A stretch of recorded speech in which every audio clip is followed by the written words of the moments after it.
여러분들은 어떤 교회를 원하십니까? 하모니 교회 같은 교회요? 하모니 교회를 좋아하지만 우리 하모니 교회가 늘 닮아가기를 원하는 모델을 하나 꼽으라고 하면 이 사도행전에 나타난 초대교회의 모습을 여러분들이 떠올릴 것입니다. 사도행전 2장 44절에 보면 믿는 사람이 다 함께 있어 모든 물건을 서로 통용하고 또 재산과 소유를 팔아 각 사람의 필요를 따라 나눠주고 날마다 마음을 같이하여 성전에 모이기를 힘쓰고 집에서 떡을 떼며 기쁨과 순전한 마음으로 음식을 먹고 하나님을 찬미하며 또 온 백성에게 칭송을 받으니 주께서 구원받는 사람을 날마다 더하게 하시니라고 하는 이 예루살렘 교회의 모델을 아마 여러분들이 기대를 하고 또 우리 교회도 그런 교회가 되기를 원할 것입니다. 모든 신자와 모든 오늘날의 교회가 원하는 이 교회의 모습은 바로 예수님께서 승천하시고 난 이후에 모였던 그 다락방에서 이 모임이 시작이 되었고 이 다락방 모임이 바로 초대교회의 예루살렘 교회로 세워지게 된 것을 우리가 이 사도행전을 통해서 볼 수가 있습니다. 이 예루살렘 교회의 시작이 다락방에서 시작이 되었어요. 13절에 보면 들어가 저기 유하는 다락에 올라가니 라고 이야기를 합니다. 예수님이 승천하셨죠. 감람산에서 승천하셨습니다. 그리고 제자들은 예루살렘으로 돌아왔는데 그들이 머물고 있었던 다락방으로 들어갔다고 성경은 이야기를 하고 있습니다. 우리가 이 다락방을 마가의 다락방이라고 이야기를 하는데 엄밀하게 이야기를 하면 사도행전 12장 12절에 보면 마가라 하는 요한의 어머니 마리아의 집이라고 하는 표현 때문에 우리가 마가의 다락방이라고 생각을 하지만 마가의 어머니 마리아의 집에 있는 다락방이라고 생각을 하면 됩니다.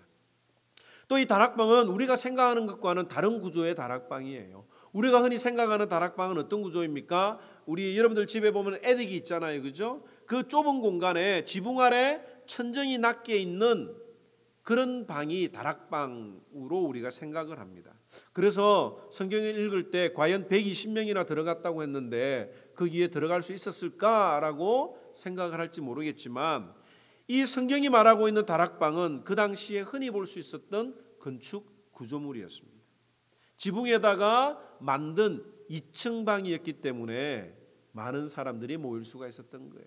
쉽게 이야기하면 2층 방이라고 보시면 됩니다. 그리고 이 초대 교회 예루살렘 교회는 다락방에서 시작되었을 뿐만 아니라 120명으로 시작이 되었습니다.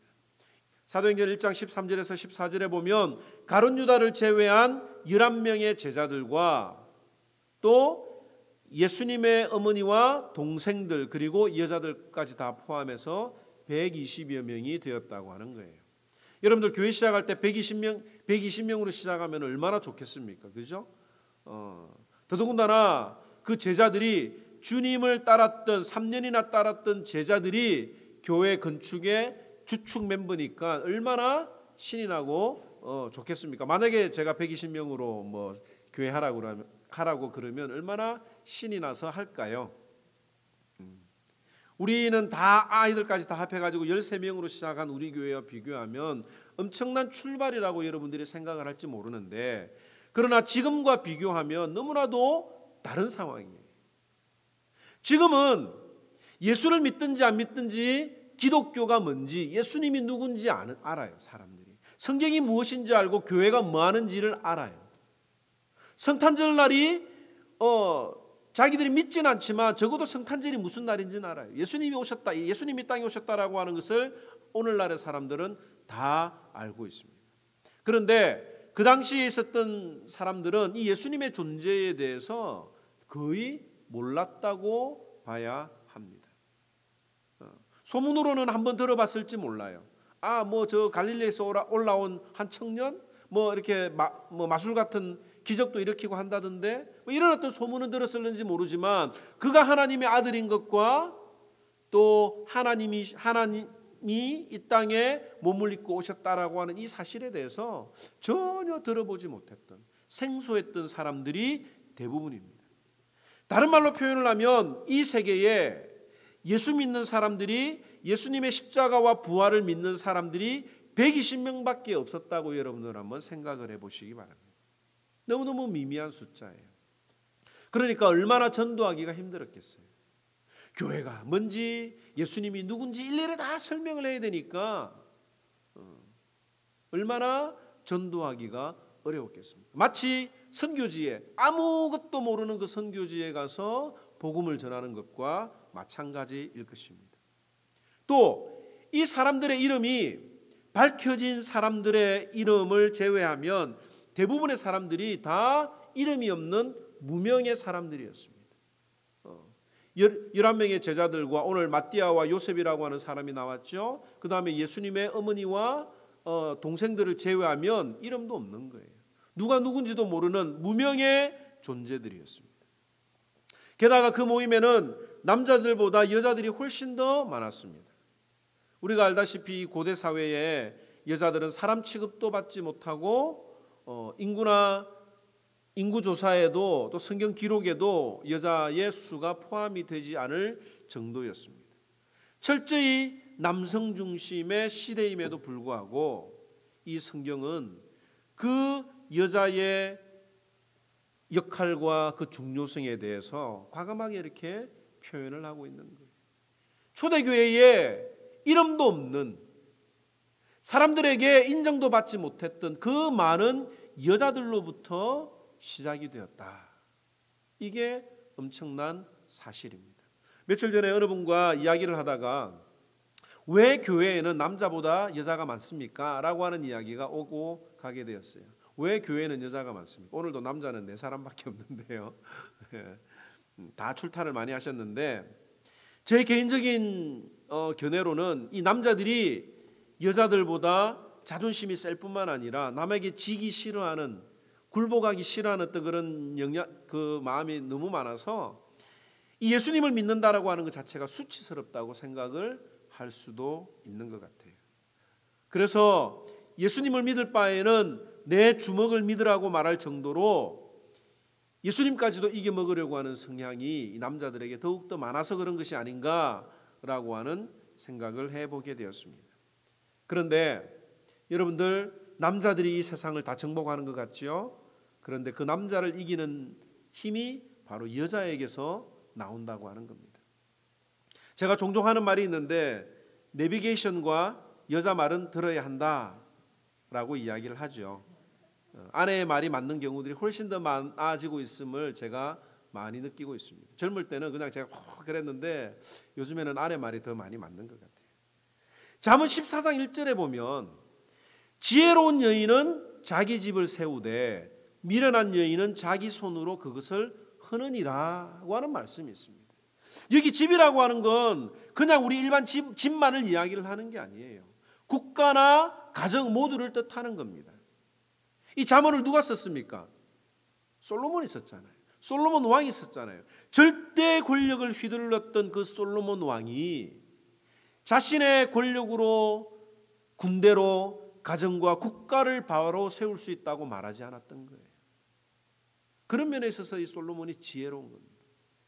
나라는, 자기 집은 남자가 세워야 된다, 국가의 힘으로 세워야 된다라고 말하지 않고 지혜로운 여자를 통해서 집과 국가가 세워진다고 이야기를 하고 있는 겁니다. 여자에 의해서 집이 세워질 수가 있고 여자에 의해서 집이 망해질 수도 있는 거예요. 이 성경에는 이 여자의 이 아주 그 손이, 지혜로운 여자의 능력이 얼마나 중요한지를 우리들에게 이야기를 하고 있습니다. 물론 여자라고 다 그런 게 아니죠. 뒤에 미련한 여자는 자기 집을 허무느니라. 이 지혜로워야 돼요. 이처럼 주님의 교회는, 초대교회는 사람 대접도 제대로 받지 못했던 수많은 여자들로부터 시작이 되었다고 하는 겁니다. 남자들은 힘으로 세상을 정복하려고 했지만 곧 멸망하고 말았죠. 알렉산더가 영원했습니까? 나폴레옹이 영원했습니까? 그런데 연약한 여자들을 중심으로 한 주님의 교회는 지금도 온 세상을 향해서 뻗어가고 있다고 하는 겁니다. 하나님의 일은 주님을 온전히 쫓았던 제자들과 이름과 빚도 없이 헌신한 120여 명의 보잘것없는 여인들로부터 시작이 되었습니다. 실제로 이 예루살렘 교회는, 초대교회는 기도로 시작이 되었어요. 14절에 보면 여자들과 예수의 모친 마리아와 예수의 아들들로 더불어 마음을 같이하여 기도에 힘쓰더라고 이야기를 하고 있죠. 감람산에서 주님의 승천을 직접 체험한 무리들은 이루 말할 수 없는 형용함으로 돌아왔습니다.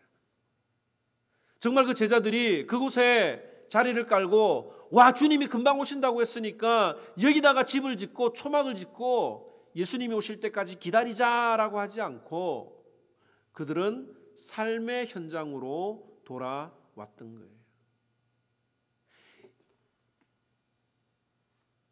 예수님의 제자 중에 베드로와 안드레와 요한이 예수님과 함께 변화산으로 갔을 때 베드로가 뭐라고 이야기를 했습니까? 여기가 좋사오니 여기다 초막셋을 짓고 우리가 함께 영원히 삽시다라고 했을 때 주님이 내려가자라고 하지 않았습니까? 크리스찬들의 삶은 어느 한 곳에 머물러 있는 게 아니에요. 교회에서만 이루어지는 게 아니라 세상으로 돌아가는, 다락방으로 돌아가서 그 삶에서 표현이 되는 겁니다. 그 삶에서 어떻게 표현이 되느냐? 기도에 힘썼더라고 하는 거예요. 도대체 이들이 무엇을 위해서 기도를 했을까요? 무엇을 위해서 기도를 했을까요? 이재철 목사님이 쓴 책에 보니까 LA에 있는 어떤 대형 교회에 이런 슬로건이 있었다고 합니다. 특별 새벽기도회 때 부모의 새벽기도, 자녀의 평생 축복, 자녀의 새벽기도, 부모의 노후 대책, 아내의 새벽기도, 남편의 영적 성공. 딱딱 떨어지죠, 그죠? 이런 기도를 많은 사람들이 원하고 있습니다. 얼마나 사람들의 마음을 시원하게 하는 슬로건입니까? 이야, 내가 기도하면 내 자녀들이 축복을 받는다. 자녀들이 기도하면 부모님이 노후에 치매도 안 걸리고 건강하게 오래 살더라. 아내가 기도하면 남편이 영적으로 성공을 하고 남편이 장로가 되더라. 뭐 이런 어떤 그 축복을 거는 거예요. 아무리 생각해도 이 초대교회 성도들이, 다락방에 모였던 그 성도들이 이런 기도를 하지는 않았을 것이라고 생각을 합니다. 왜 어떻게 알 수 있습니까? 만약에 그런 기도를 했다고 하면 이 제자들은 순교할 수가 없었겠죠. 그들이 이 땅에서 잘 먹고 잘 살기를 위해서 기도했다고 하면 순교를 할 수가 없었을 것입니다. 그들이 기도하면서 힘써 구한 것은 무엇이냐면 어떻게 하면 주님의 명령을 지키고 살아갈 것인지에 대해서 지혜를 구했을 거예요. 그들이 앞으로 가는 길에 기다리고 있는 박해 앞에 어떻게 굴복하지 않고 이겨낼 수 있을지 용기를 구했을 것입니다. 어떻게 하면 주님이 걸어가신 그 십자가의 길을 따라갈 수 있을까 고민하고 기도했을 거예요. 복음서를 마무리하면서 나누었던 그 십자가의 길이 무엇인지 여러분들 기억하십니까? 요한복음 21장 18절에 보면 젊어서는 내가 스스로 띠띠고 원하는 것으로 다녔거니와 늙어서는 내 팔을 벌리리니 남이 너에게 띠띠우고 원치 아니하는 곳으로 데려가리라. 이게 십자가의 길 아닙니까? 어떻게 하면 내가 이런 어떤 삶을 살아갈 수 있는지에 대해서 기도를 했을 것입니다. 그리고 그렇게 기도할 때에 성령님이 찾아오셔서 그들의 마음속에 담대함이 생겼던 거예요. 올 한 해 여러분들과 열심히 달려왔습니다. 그리고 많은 분들하고 교회를 생각하고 함께 의견을 나누고 운영위원회를 세우고 또 성도들과 어떤 여러 이야기를 나누면서 훨씬 더 좋은 결과를 만들어가고 있습니다. 그런데 한 가지 문제가 있는데 그게 뭐냐면 그 좋은 의견들이 어떨 때는 제게 짐이 될 수 있는 때가 있는 거예요. 한마디로 이야기하면 일이 더 늘어난 경우들이 많아졌습니다. 여러분들의 좋은 아이디어들을 이뤄내야 되는데 머리가 많이 아팠던 적이 있어요. 그래서 부교육자에 대해서 기도를 하기도 하고, 또 어떨 때는 이 의견 낸 분이 좀 끝까지 마무리를 해주면 어떨까라고 하는 그런 생각을 한 때도 있었습니다. 그러다 보니 피곤함을 느끼는 날이 종종 있었고, 제가 설교 시간에 은연중에 아마 그런 어떤 이야기들이 나갔을는지도 모르겠어요. 그런데 이 말씀을 준비하면서 기도하는 가운데 주님이 이런 마음을 주셨습니다. 그게 네 잡 아니냐? 네가 목사로 서원한 네가 걸어가야 되는 길이 아니냐?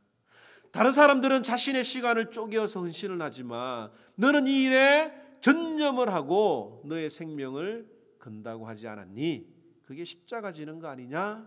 라고 하는 주님의 음성이 제 마음속에 들려왔습니다.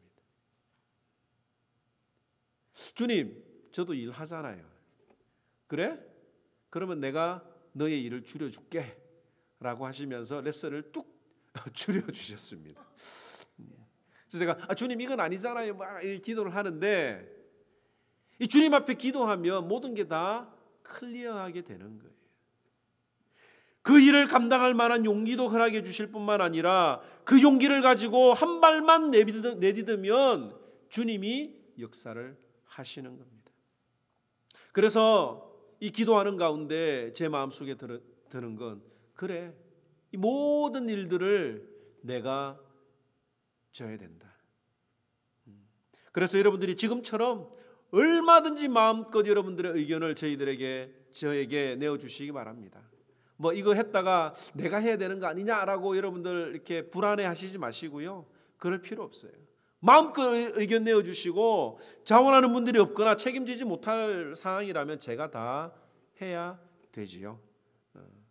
그러다 보면 주님이 사람을 더 보내주시든지, 또 힘이 딸리면 우리가 그 좋은 의견이 있어도 좀 기다리면 되는 거 아니겠습니까? 여러분들이 진심으로 십자가의 길을 걸어가기 원하신다면, 진심으로 성령의 역사가 여러분의 삶에서 일어나기를 원하신다면 기도해야 합니다. 기도 응답으로 사업이 좀 펴지고 자녀가 잘 됐다고 좋아하는 분들이 많아졌으면 좋겠어요. 그런데 그런 분들보다도 내 삶에 용기가 생기고 내 형편이나 상황을 보면 할 수 없지만 기도를 하니 주님이 능력을 주셔서 감당했다라고 하는 이런 고백이 우리 하모니언들의 입술을 통해서 많이 흘러나왔으면 좋겠습니다. 기도하면 주님이 우리에게 용기를 주시는 거예요. 주님, 잘 먹고 잘 사는 기도도 하지만 하나님, 내가 주의 일을 위해서 뭔가를 한번 해보고 싶은데 힘들어요. 용기가 안 나요. 이런 어떤 기도를 하는 거예요. 그러면 주님이 우리에게 용기를 주시는 거예요. 이 예루살렘 교회는 어떻게 시작이 되었느냐? 넷째로 자기 자리를 지킴으로써 시작이 되었습니다. 오늘 본문 15절에서 26절 말씀은 가룟 유다를 대신해서 마띠아를 지금 선출하는 장면이 나옵니다. 마태복음 27장에 보면 가룟 유다는 스스로 목매어서 자살했다고 증언을 하고 있잖아요. 그런데 오늘 이 말씀을 정리해 보면 목매서 자살한 가룟 유다의 시체를 아무도 돌봐주지 않았던 것 같아요. 그래서 그 줄이 끊어져 시체가 땅에 떨어지면서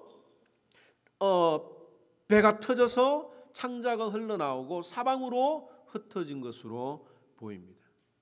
그리고 가룟 유다가 대제사장에게 받았던 은 30냥을 이 양심의 가책이 느껴서 다시 돌려주었을 때에 대제사장들이 그 돈을, 더러운 돈을 성전 안에 드릴 수 없다고 해서 그 돈으로 공동묘지를 만들기 위해서 땅을 샀어요. 그런데 사람들은 이것을 대제사장들이 산 것이 아니라 유다가 산 것이라고 이야기를 했습니다.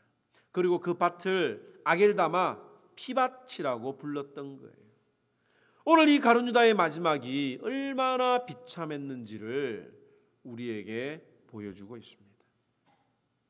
왜 가룟 유다가 이처럼 비참한 삶을 살았을까요?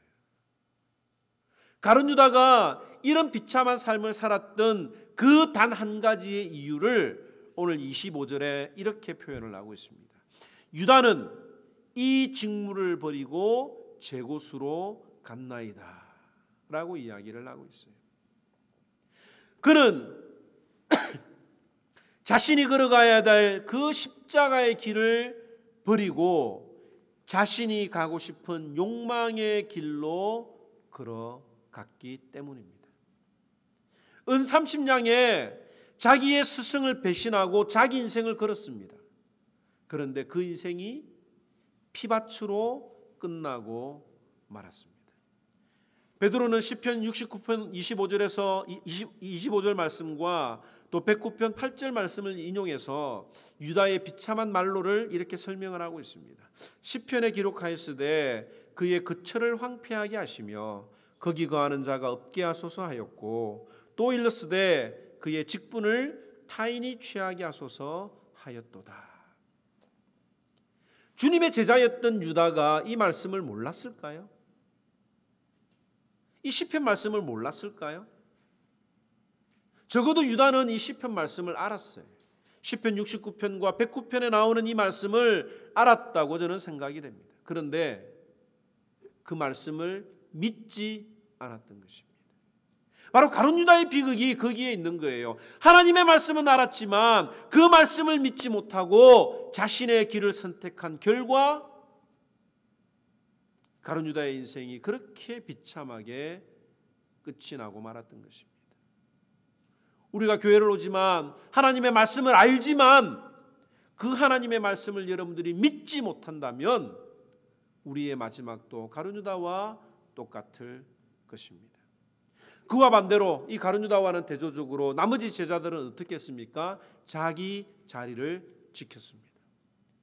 때로는 욕망의 바다에서 허우적거린 적이 있지요. 또 주님의 말씀을 따른다고 했지만 얼마나 실수를 많이 하고 또 주님 앞에 책망을 받았습니까? 별 차이가 없어 보이지만 어쩌면 가룟 유다가 훨씬 더 화려해 보였었는지 몰라요. 왜? 적어도 가룟 유다의 주머니에는 은 30냥이 있었잖아요. 그런데 이 제자들은 주님이 있으라고 한 그곳에 자기 자리를 지키고 있었다고 하는 것입니다. 사랑하는 성도 여러분, 자기 자리를 지키는 성도들이 되기를 바랍니다. 여러분들이 지켜야 될 자리가 어디예요? 오늘 22절과 25절 한번 읽어봅시다. 22절에 항상 우리와 함께 다니던 사람 중에 하나를 세워 우리로 더불어 예수의 부활을 증거할 사람이 되게 하리라 하거늘 이야기를 하고 있죠. 25절에 보면 봉사와 및 사도의 직무를 대신할 자를 보이시옵소서라고 이야기를 하고 있습니다. 이 사도의 직무예요. 우리가 지켜야 될 자리가 뭐냐? 이 사도의 직무라고 하는 겁니다. 이 사도의 직무라고 하는 것이 뭐 거창한 게 아니에요. 바로 마띠아를 뽑은 이유가 특별한 그게 있는 게 아닙니다. 첫째는 뭐냐면 주님과 늘 함께 다니는 거예요. 늘 주님과 함께 다니는 자로 우리의 일상 속에서도 늘 주님과 함께하는 그것이 우리 자리를 지키는 거예요. 똑같이 밥을 먹고 똑같이 일하고 살아가지만 주님을 모시고 살아가는 사람과 그렇지 않은 사람과는 엄청난 차이가 있습니다. 내가 어떤 일을 결정할 때에도 주님 앞에 물어보고 결정을 합니다. 내가 이미 결정해놓고 주님 앞에 기도함으로 막 윽박지르는 사람이 아니라 기도로 먼저 물어보고 순종하는 자예요. 또 이 사도의 직무라는 게 뭐냐? 자리를 지킨다라고 하는 게 뭐냐? 둘째는 주님의 부활을 증거하는 겁니다. 사도의 주된 임무는 뭐냐면 복음을 전하는 거예요. 부활의 증인이 되는 거예요. 우리가 지난 시간에 살펴보았던 것처럼 증인이 되라고 하는 주님의 마지막 명령을 여러분들 기억하지 않습니까? 사도라고 하는 게 주님이 우리를 사도와 제자로 불러주시는데 그 제자의 삶은 뭐냐? 주님의 부활의 증인이 되는 거예요. 셋째로 뭐냐면 봉사하는 겁니다. 많은 분들이 봉사 그러면 부담스러워해요. 교회 봉사하면 힘들고 막 지쳐가지고 하다가 또 쉬고 하는 분들이 있는데 이 봉사라고 하는 게 교회 봉사를 이야기를 하는 게 아닙니다. 이 봉사라고 하는 헬라어 디아코니아는 교회에서 사용되는 디컨의 의미입니다. 한마디로 이야기하면 웨이터예요. 웨이터. 서빙하는 사람이 바로 디컨이에요. 이 복음이 어떻게 전달이 됩니까? 손님의 요구와 입맛에 맞게 서비스하는 게 바로 사도의 직무예요. 이 사람은 우리가 이렇게 식당에 가서 음식을 주문하면 다 입맛이 다르잖아요. 근데 그걸 입맛이 다른 거를 서빙하는 분들이 다 적어서 그 손님이 원하는 대로 음식을 전해주는 것처럼 우리가 복음을 어떻게 전하느냐? 어떤 사람들은 쉽게 복음이 전하는 사람이 있어요. 어떤 사람들은 우리를 깊게 생각하면서 저 사람이 무슨 꿍꿍이를 가지고 찾아오는 거야 라고 의심하는 사람들도 있습니다. 어떤 사람들은 아이들만 내려놓고 가는 사람들도 있고요. 각양각색의 사람들의 입맛에 맞추어서 주님의 부활의 증인이 되고 그들에게 복음을 전하는 것이 바로 사도의 직무요 제자의 삶이라고 하는 겁니다. 그런데 우리가 복음을 어떻게 전해요? 내가 편할 때, 내가 할 수 있을 때, 내가 원하는 방법대로 합니다. 이것도 귀한 일이긴 하지만 진정한 복음을 전하기 위해서는 복음을 듣는 사람의 수준과 입장에 맞추어서 봉사하는 태도로 전해야 합니다. 여러분들 서빙하다가 손님이 기분 나쁘다고 해가지고 쟁반 엎어버리면 어떻게 되겠어요? 금방 쫓겨나잖아요. 우리 주님께서도 제자들을 찾아오셨을 때 그들의 눈높이에 맞추어서 그들이 이해할 때까지 기다려 주신 것처럼 이 다락방에 모인 제자들도 자기 자리를 지키며 사도의 직무를 감당하는 그 사람들로부터 이 예루살렘 교회가 시작이 되었던 것입니다. 그리고 그 중에 한 사람 마띠아를 선출을 했던 거예요. 사랑하는 성도 여러분, 우리는 살아가면서 대박 사건을 기다립니다. 급작스러운 부흥을 기대합니다. 사업도 갑자기 대박 나기를 원합니다. 그런데 그 대박이 어제의 성실함과 오늘의 성실함을 통해서 시작이 되고 이루어지는 거예요. 오늘 이 세계 곳곳에서 벌어지고 있는 선교의 현장은 한 다락방에서 시작이 되었습니다. 거기서 은혜를 받은 한 사람이 자신의 삶에서 주님을 증거하다가 예루살렘 교회가 시작이 되었고, 그 예루살렘 교회를 통해서 안디옥 교회가 시작이 되었고, 그 안디옥 교회를 통해서 아시아에 있는 7교회가 세워진 것입니다. 아시아를 가기 원하는 사도 바울의 방향을 바꾸셔서 그 복음이 로마로 가게 하셨고, 로마를 통해서 온 유럽으로, 미국으로, 다시 아시아로 복음의 깃발이 계속 행진되고 있는 것입니다. 성경과 이 선교 역사를 우리가 한 장으로 보니까 이렇게 갑작스러운 일들이 매일마다 막 일어난 것 같지만 아니에요.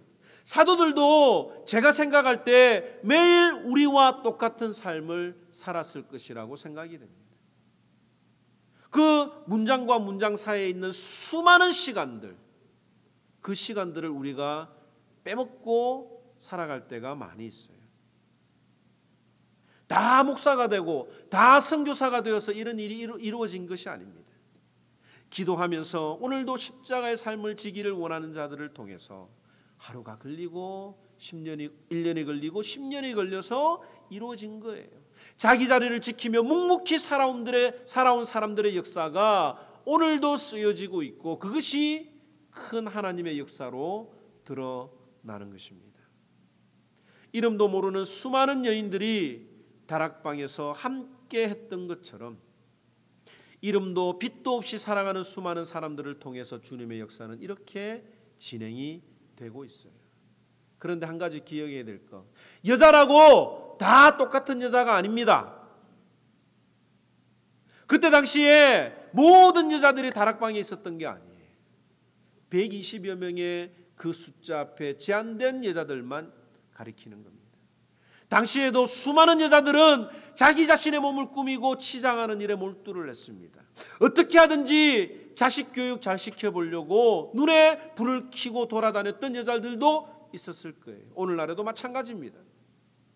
그러나 다락방에서 기도하던 여자들을 통해서 주님은 예루살렘 교회를 시작하게 하셨고, 오늘도 주님이 우리에게 맡겨주신 자리에서 기도하는 지혜로운 여자들을 통해서, 연약한 사람들을 통해서 주님의 역사는 이루어지고 있는 것입니다.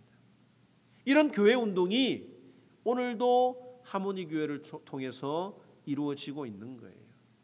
같은 마음으로 모여서 기도하고 자기 자리를 지키는 성도들이 많아지면 많아질수록 하나님은 그 더 크게 역사하실 것입니다. 시간이 걸려요.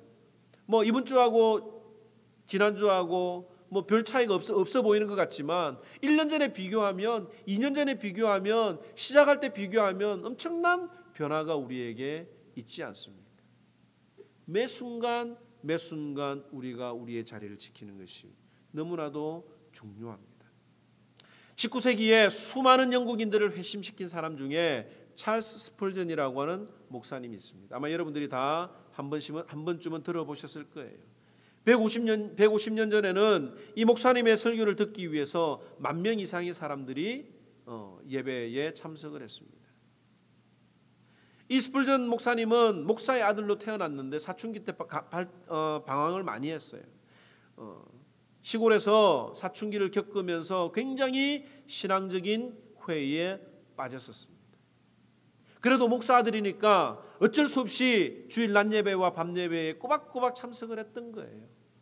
그런데 어느 날 눈보라가 휘몰아치는 어느 날 밤에 목사님이 설교를 하러 와야 되는데 목사님이 눈보라가 쳐서 설교를 하러 오지 못했습니다. 그래서 어쩔 수 없이 교인 중에 한 사람이 강단에 올라가서 대신 말씀을 전했어요. 목사도 아니고 말씀의 준비가 되어 있지 않는 상태에서 전했는데 얼마나 큰 역사가 일어났겠습니까? 그런데 그 말씀에, 그 설교를 듣고 다른 사람은 모르지만 단 한 사람, 스펄전 목사님의 마음에 불을 지피는 설교가 되고 말았던 것입니다. 이것을 계기로 수많은 사람들을 회심시키는 전도자가 되고 말았던 거예요. 우리 모두가 다 스펄전과 같은 목사님이 될 수는 없습니다. 그러나 우리가 전해주는 사랑과 우리가 전해주는 단 한마디의 메시지를 통해서 위대한 전도자가 될 한 청년의 마음에 불을 지르는 한 명의 교인은 될 수가 있는 거예요. 어떨 때? 내 자리를 지킬 때, 사도의 직무를 다할 때, 주님의 부활의 증인이 되면 하나님이 우리에게 역사하신다고 하는 사실을 우리가 기억해야 할 것입니다. 우리 시간이 찬양 부르면서 하모니 교회를 위해서, 주님 나라를 위해서 뭐 거창하게 해야 되겠다, 내가 로또가 돼가지고 한 10만 불, 100만 불 헌금해야 되겠다, 교회를 지어야 되겠다, 이렇게 생각을 하시는 분이 있는데, 제가 생각할 때 만약에 그런 분이 헌금을 가지고 오면 저는 안 받아야 될 것 같아요. 오늘 여기서 공식적으로 선언을 하는 거예요. 하나님의 교회는 돈으로 이루어지는 게 아닙니다. 하나님이 과연 그 돈을 기뻐하실까? 아마 하나님께서는 모든 사람들이 동참하는 그런 일들을 더 기뻐하실 거라고 하는 생각이 제가 들었습니다. 크게 뭔가를 한다고 생각하지 마세요. 지난 2017년도를 돌아보면 그저 하모니 교회 소개 한번 했을 뿐인데, 우리 교회 오라고도 하지 않고 그냥 우리 교회 좋다, 한번 식사 한번 하자라고 했는데 그런 분들이 우리 교회에 많이 오셨잖아요. 이게 바로 하나님이 여러분들을 사용하셔서 역사하시는 방법입니다. 앞에 서 있는 목사보다도 여러분들의 자리를 지키고 기도하는 여러분들을 통해서 하모니 교회를 이루어 나가십니다. 이 시간 우리 찬양 부르면서 주님, 그 예루살렘 교회처럼 이 하모니 교회도 그런 교회가 되게 하시고, 이 하모니 교회를 통해서 위대한 설교자, 위대한 전도자, 위대한 주님의 일꾼들이 나올 수 있도록 내가 사용되게 하여 주시옵소서 라고 한번 찬양 부르고 기도하도록 하겠습니다.